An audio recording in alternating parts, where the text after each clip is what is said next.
America says regime change is over. Gabbard calls it a new era of restraint. Lessons learned, trillions lost. But Trump's critics see the same playbook in disguise. Iran, Venezuela, pressure, power. A policy shift or just a brand?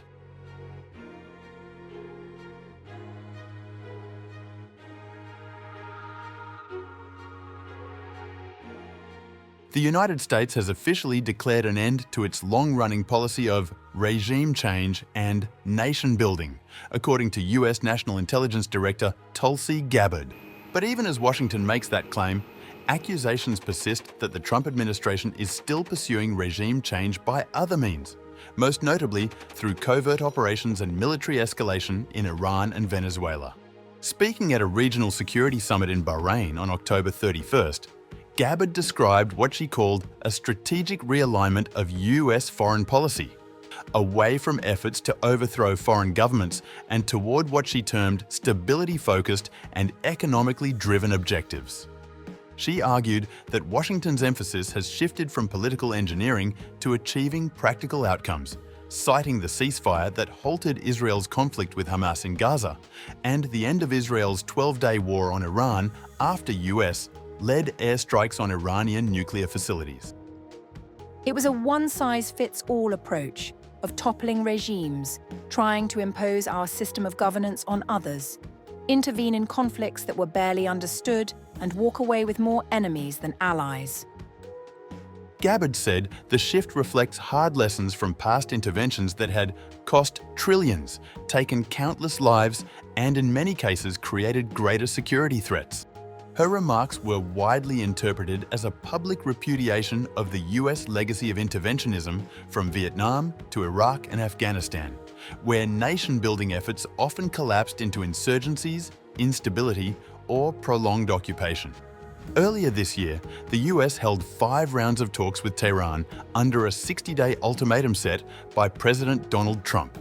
When negotiations broke down by June 13th, Israel launched a surprise military campaign, culminating in US airstrikes on June 22nd that targeted key Iranian nuclear sites in Isfahan, Natanz, and Fordow. Gabbard acknowledged that challenges remain, citing fragile conditions in Gaza and renewed activity at Iranian nuclear sites, recently noted by the International Atomic Energy Agency. Yet, despite her declaration of a new era, many observers across North America and Europe question whether the US has truly abandoned the logic of regime change or simply repackaged it under a different name.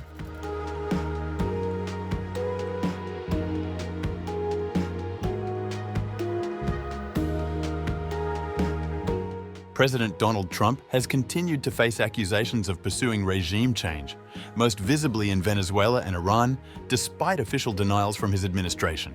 Venezuelan officials, including the Attorney General, have accused Trump of attempting to topple President Nicolas Maduro and exploit Venezuela's energy resources.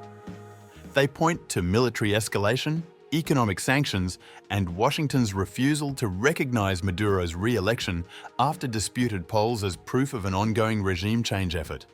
Reports have also surfaced alleging covert CIA operations and economic pressure campaigns, prompting critics to argue that Trump's foreign policy mirrors the same interventionist patterns Washington has long been known for, particularly across Latin America during the Cold War. These suspicions are not confined to Caracas. Critics have also tied US economic measures against Brazil and India to attempts at influencing or punishing governments that diverge from Trump's preferred strategic line.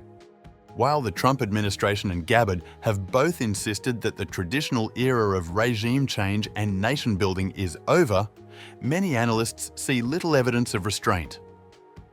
As one Latin American diplomat put it privately, "The US says the era is over, but its methods remain the same." Even so, administration officials have maintained that the US is now guided by realism over ideology and by national interest over intervention. Trump himself, however, has often undercut that message. Despite claiming to reject nation-building, he has repeatedly vowed to use American power wherever necessary to defend US interests, regardless of diplomatic cost. In a press interaction earlier in October, he underscored that message with characteristic bluntness, declaring that the United States was not to be, in his words, fucked with.